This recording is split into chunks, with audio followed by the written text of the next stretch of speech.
Daybreak Live, about 28 minutes before the top of the hour here on a Wednesday morning, the 23rd day of August 2023. Tara Douglas and Brian Taunton join us this morning, and even though we're in a heat wave right now and it seems like summer will never end, we've got fall and winter coming up. Good morning to both of y'all. Good morning. Good morning. And it's a special time of the year for Silicogans and surrounding folks. We're going to have some great plans coming up. Tara, tell us a little bit about it.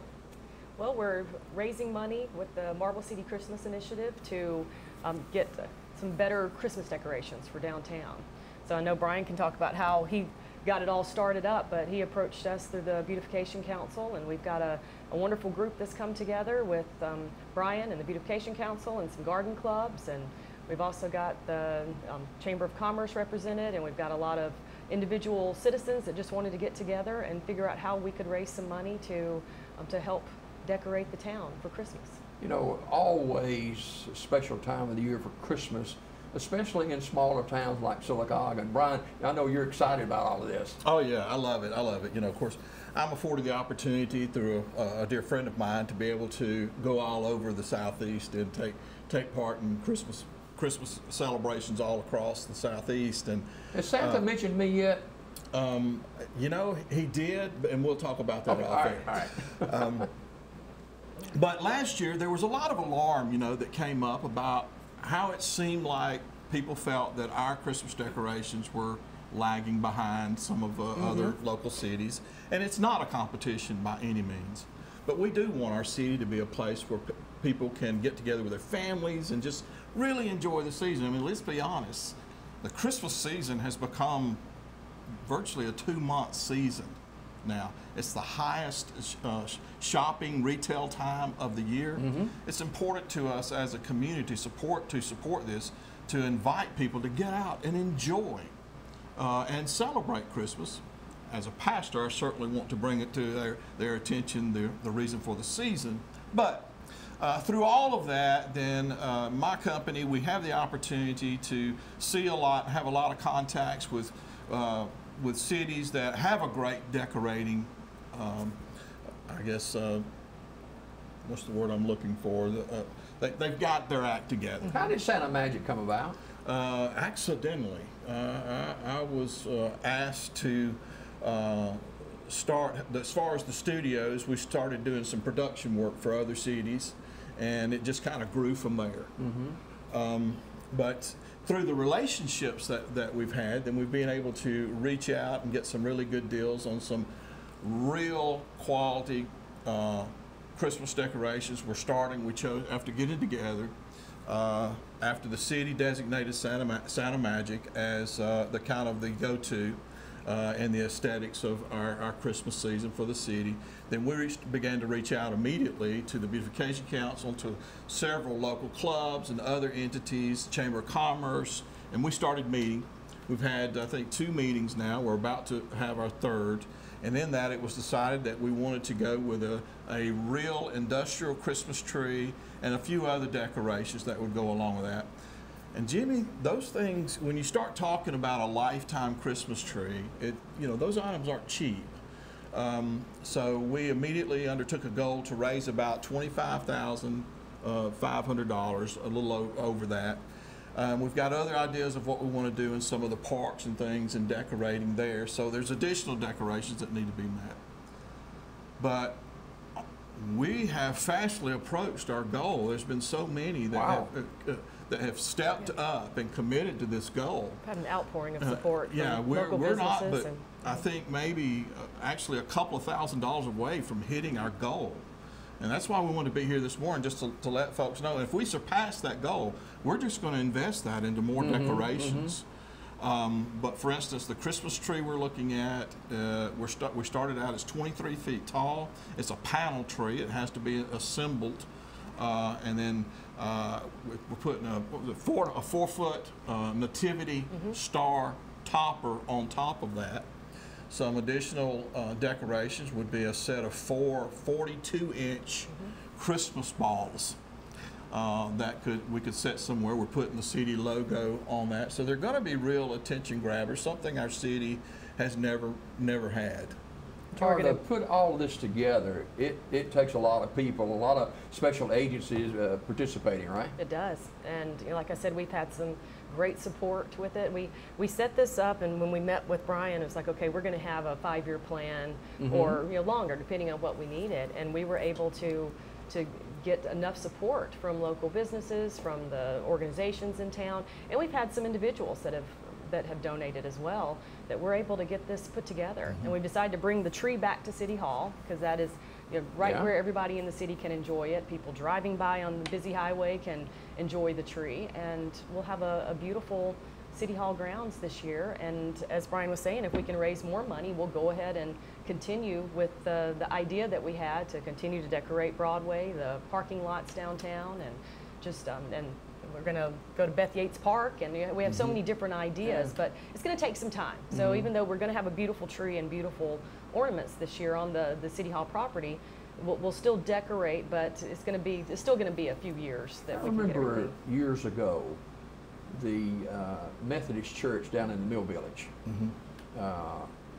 they had a speaker up on top of their building, and they had organ music playing during the Christmas season. You could hear it all over the area. And every time I go by there, I think about that. And you know, music plays a big role in Christmas, doesn't it? It does, it does. And actually, bringing that up, we believe that Street Sounds will be operating downtown by then, so we'll have music playing, Christmas music playing in on Broadway from 1st to 3rd Street. So that's going to be a great addition to our season. But this is something that we're going to, we want to grow. Yeah. We've got to have a place, and one of our big discussions, okay, where do we store this? How do we make sure that it's maintained? Because typically over the years, that's been a lot of our problem, and it's no fault on anybody, but it's been just kind of left up to the Beautification Council to do this, this, and this. But their budget's not where it needs to be able to do what they envision. So now we're partnering with them, we're walking beside them, and I think the future's a lot brighter in many ways. Our next step, I think we've got a goal to begin replacing our pole lights and putting some nice greenery up there. That would be good. Yeah. Absolutely. But the Chamber of Commerce, they're involved in this, and they've got the Christmas parade coming up. Won't that be a great night for that? Oh, amazing. Wow. Yeah. Oh, they do that. Laura's already working on planning the tree lighting ceremony. And, even though there's been budget cuts, she fully intends to move forward with the Christmas tree lighting and the Christmas parade. If she doesn't, I guess I've put her on the spot. But no, she has said that those events aren't going to suffer. Yeah. Laura, what got you started looking at all this? And Brian, we love Sylacauga. It's a community of about 12,000 residents. We've got a lot of children and a lot of older citizens as well. And what a great time to put back into our city and have events like this. Absolutely. And historically, the Beautification Council has been key to helping decorate the city. And like Brian was saying, we have not had the funds in the past, but we're building the membership again. We're getting a lot of volunteers out there. We're trying to do a lot of different things in town, not just Christmas. But when when Brian decided to bring everybody together, we thought it sounded like a beautiful idea that we could really conquer this, getting all the different organizations together. And you're right, people can really enjoy this, can come to town and shop, and then we can have a beautiful downtown Christmas. Santa told me one time, Brian, that if every day could be like Christmas. Oh, it'd be wonderful. It would be wonderful. So is this a festive time of the year, Absolutely. I think for us, and it's one of the great things that's been enjoyable about being a part of this is when the whole group gets together is the camaraderie that's in the room and the unity that's in the room. Everybody wants to see this happen. You know what? We live in a world today that, quite frankly, we need hokiness. We have a thirst to get back to those childhood dreams we had of Christmas. And I remember everybody had the big set of 4-foot candles in front of their doorways, and you don't see those anymore. A lot of people don't even decorate. There's some things we're going to introduce in the future. I don't want to get ahead of our group, but you know, the ideas of being able to offer, you know, a Christmas yard contest. You know, who's got the best? We can introduce that and try to. We're putting a tinsel tree walk into Central Park, where different businesses can put up their own Christmas trees, and families can come through and walk the path in Central Park and look at all the trees and the lights and everything. It's going to be a great festive time. Tara, what can this mean for our city with new investors we're looking at to come in too? It's got to impress them as well. It can mean a lot. I mean, if you think about, if we have those beautiful decorations downtown and we have people coming into town to get their pictures made, to visit, then that's going to bring tax dollars into town. It's going to bring people shopping, eating in town. And so, you know, I know Brian has talked about, I believe it's Andalusia, that they've been able to see over 100,000 people come into their town during the Christmas season just to see the decorations. I don't know why, but Sylacauga reminds me of Andalusia. I've been in Andalusia a number of times. They kind of remind me of each other a little bit. They're not far apart in terms of demographics. Yeah. They're very, very similar, and they do.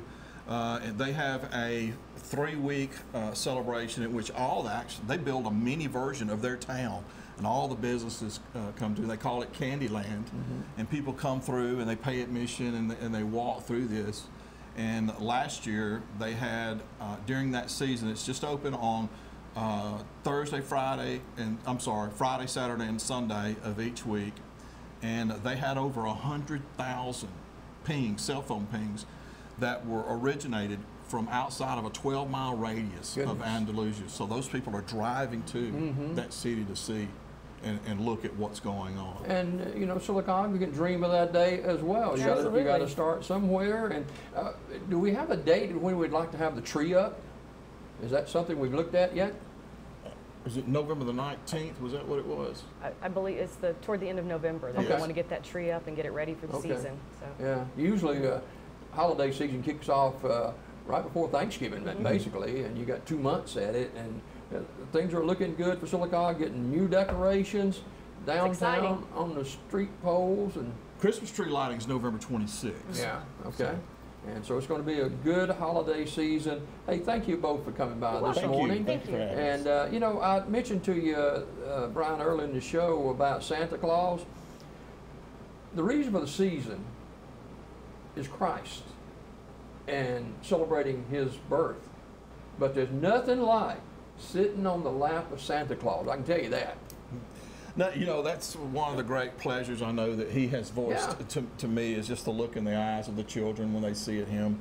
And what I equate that to is what it's going to be like when we look into the eyes of our Lord and Savior. That could just complete, overwhelming awe and love that we'll have in that moment. You know, that's what we long for. That's the reason for the season. If people are watching this morning and they'd like to participate, they'd like to make a donation, can they do that? Absolutely. They can. They can send checks to the Sylacauga Beautification Council, and our address is P.O. Box 185, and that's Sylacauga 35150. We also can accept PayPal, and if you go to PayPal and just look up Sylacauga BC, then they can donate there as well. So. All right. You can drop a check off to the chamber, to the Beautification Council. Okay. If somebody wants to do that. All right. Well, we're looking forward to the holiday season. Kind of hard to think about it today with temperature near 100, but it's coming, right? It is. All right. Tara Douglas and Brian Taunton, our guests this morning on Daybreak Live. We've got more coming up. Don't go away. Pet Connect at 7 o'clock.